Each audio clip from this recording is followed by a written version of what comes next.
A exposição do museu, ela é masculina ou feminina? Existe um componente de gênero nas exposições do museu? Como o público observa isso? Para responder a estas e outras questões no dia de hoje, nós temos a professora Ana Cristina Odebert, que tem graduação em Museologia pela Unirio, Universidade Federal do Estado do Rio de Janeiro, tem mestrado em História Social pela PUC do Rio de Janeiro e é professora da Universidade Federal de Ouro Preto. Eu sou Antônio Marcelo Jackson e nós estamos começando o nosso Consciência de hoje.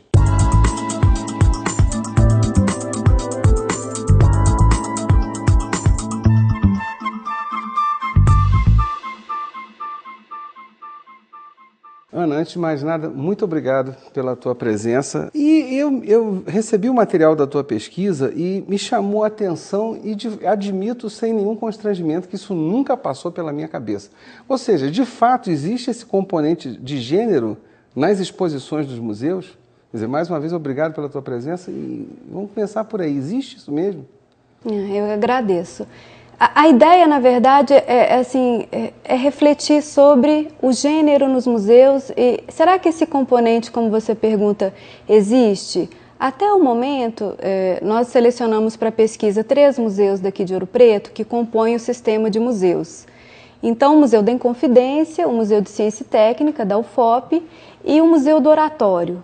Então, a ideia é pensar até que ponto a representação da mulher está ausente ou está presente nessas exposições e nesses museus, a partir de algumas frentes, digamos assim.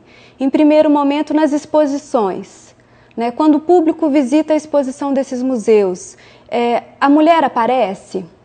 Como? Através de algum objeto, através de alguma fotografia? E de outra forma também, o público que vai aos museus, será que é um público composto mais por mulheres ou mais por homens? E uma terceira questão de gênero que nos permeia essa pesquisa. Será que as coleções que os museus têm hoje foram formadas em algum momento por mulheres? As mulheres colecionaram objetos e doaram aos museus? Exatamente essas 3 frentes que esse projeto de pesquisa está investigando. Isso me chamou a atenção, que quando eu vi essa pequena relação de museus, porque se falamos, para quem não é de Ouro Preto, né, quando falamos do Museu da Inconfidência, então está ótimo, estamos falando de história e de uma história no momento onde a personagem masculina ela se faz fortemente presente. Então, quando eu li a tua pesquisa e vi a citação do Museu da Inconfidência, falou, bom, em tese realmente seria. Agora, quando junta o Museu da Ciência e Técnica, que é o Museu de Mineralogia, e o Museu do Oratório, de oratórios, e portanto é uma questão religiosa, aí eu confesso que tomei um susto.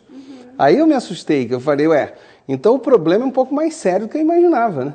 Será que esse elemento é tão sexista assim?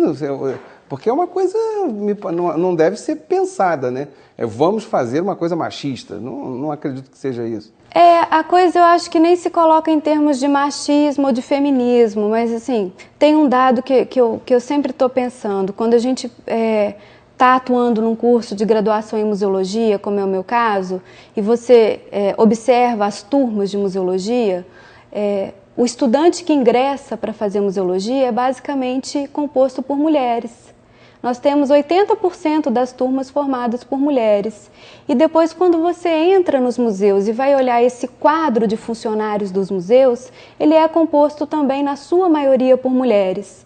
Então, aí fica uma discrepância. Então, as mulheres elas têm uma atuação no museu, mas essa atuação não se reverte diretamente nas temáticas das exposições, isso não é explorado. E aí, para quem está de fora e até para quem está pesquisando, chama a atenção essa espécie de ausência de um discurso e da presença das mulheres nos museus.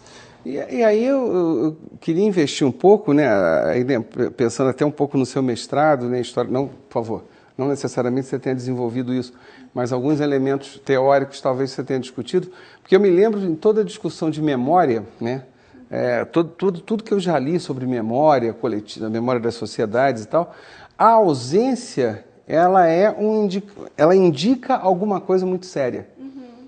Quer dizer, então, e quando você chama a atenção de que, olha, a maior parte dos componentes das turmas de graduação de museologia são do sexo feminino. A maior parte, ela é do sexo feminino, perdão.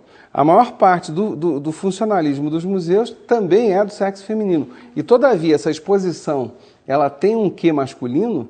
Eu fico pensando, e se o museu ele tem um pouco ligado, o item ligado um pouco à ideia de memória, não necessariamente que seja só isso. Acho que o museu é muito mais do que isso. Escapa um pouco da nossa conversa aqui. Mas isso me chamou a atenção. Eu falei, tem alguma coisa bastante séria aí, né? Nesse negócio. Porque, só para citar rapidamente, não sei se você teve oportunidade de estudar especificamente isso, que essa discussão sobre memória começou até com os judeus pós-Segunda Guerra Mundial, onde as pessoas entrevistaram os judeus que saíram dos campos de concentração e de outras áreas de restrição, né? E aí eles disseram que não havia nenhum judeu que tivesse colaborado com os nazistas. E, no entanto, existiu. Então, a coisa sobre essa memória e essa ausência, esse corte de memória, começou aí. Por favor, eu estou forçando uma barra e colocando uma situação hiperdramática, né? Lá. Mas eu pensando nessa questão da mulher no museu. A mulher está presente, mas, no entanto, as exposições não têm. Isso, a mulher está presente, ela está mais presente do que nós pensamos, inclusive como público que vai para esse museu. E em relação à memória que você citou aí, é muitíssimo relevante e importante a gente pensar, sobretudo, que a memória em si, ela não está pronta, ela é uma construção, ela é uma opção. Então, como você bem falou, esse esquecimento, ele não é gratuito, ele tem há uma opção por privilegiar determinados aspectos e não outros. E se a gente pensar num contexto nosso hoje, da contemporaneidade, em que a própria presidente da República no Brasil é uma mulher e que as mulheres hoje ganham cada vez mais espaço, é forçosa essa reflexão sobre até que ponto os museus optam, na verdade, por não trabalhar ou não evidenciar a presença das mulheres nas instituições. Chamou a minha atenção a questão desse quê masculino e foi feita a citação de que você começou um trabalho, um questionário e tal, entrevistando pessoas, e aí eu queria tocar nesse assunto, quer dizer, como é que ficou isso, essas entrevistas, existe algum resultado que você já possa apresentar em relação a isso? Então, foi uma metodologia que a gente chama de exploratória, né? Não é necessariamente assim de um resultado quantitativo, mas nós aplicamos 96 questionários, né? Um questionário relativamente extenso, e desses 96, algumas questões já foram tabuladas. Então, uma questão importante, por exemplo, que a gente já tocou aqui, que foi perguntada para os visitantes dos museus, era, para você, o museu é um espaço masculino ou feminino? E aí nós tivemos uma resposta massiva desses visitantes falando que nunca tinham pensado sobre essa questão. Então, eles não responderam nem que era um espaço feminino e nem que era um espaço masculino. Eles responderam, essa questão nunca me ocorreu. Um outro dado foi, você notou a presença de alguma temática feminina nas exposições? E a resposta foi, não notamos. Então, na verdade, os resultados que nós temos, e isso em pesquisa é interessante, um resultado que, na verdade, está reforçando a nossa ideia inicial. Desculpe interromper, se eu entendi bem, então o público responde que nunca refletiu sobre isso, mas ao mesmo tempo também nunca observou nada que pudesse ser caracterizado como feminino. Isso. Na medida em que ele é instigado a responder sobre isso. Então, interessante. Na verdade, o que nos sugere é que essa temática mesmo de gênero nos museus, ela é pouco explorada, que foi o ponto de partida que nos deu assim, a ideia para esse projeto, justamente o fato de nunca ter sido abordada essa temática. Ana, agora me diga uma coisa, e a respeito dessa pesquisa que vocês desenvolveram, se encerrou, despontou para alguma outra pesquisa, como é que está a situação dos trabalhos nesse momento? Então, no momento agora a gente está finalizando uma tabulação de dados, que é um pouco trabalhosa, mas dentro da linha de museologia, museus e gênero do Departamento de Museologia, que é essa linha que eu criei, nós começamos agora um outro projeto que na verdade está focado no Museu da Farmácia, que é um museu da UFOP também, e a ideia na verdade ali é perceber a presença da mulher na escola de farmácia, desde a criação da escola de farmácia em 1839 até 1939. Então é muito interessante porque aí a pesquisa, ela, na verdade, é um outro projeto dentro dessa mesma linha e que vai refletir, por exemplo, sobre a atuação da mulher na perspectiva científica, especificamente no campo farmacêutico. Então nós temos um dado, por exemplo, de que a primeira mulher que se formou na escola de farmácia aqui da UFOP se formou em 1888. Então veja você, ainda no século XIX.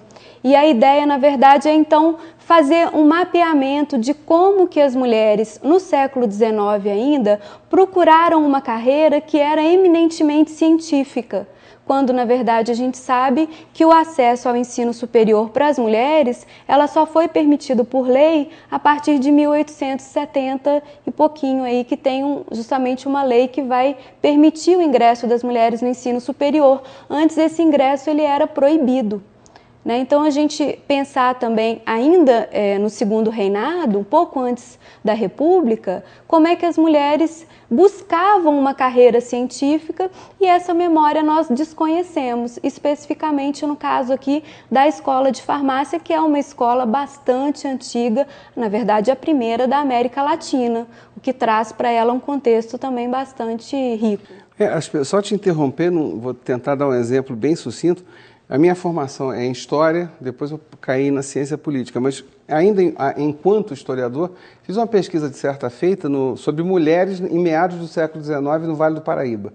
Mulheres que eram viúvas, receberam como herança fazendas de café, e aí eu descubro mulheres que administravam as fazendas, que eram donas de fábrica, mulheres donas de fábrica de cigarro, numa época que seria um escândalo uma mulher fumando. E me chamou a atenção, só para as pessoas entenderem o quanto é sofisticado essa questão do gênero, né, do feminino na nossa sociedade, é que uma delas eu peguei numa declaração de uma mulher para um juiz de órfãos, porque ela era viúva, então cuidava de 3 meninas menores, e o juiz perguntava, você está cuidando bem das suas filhas e tal?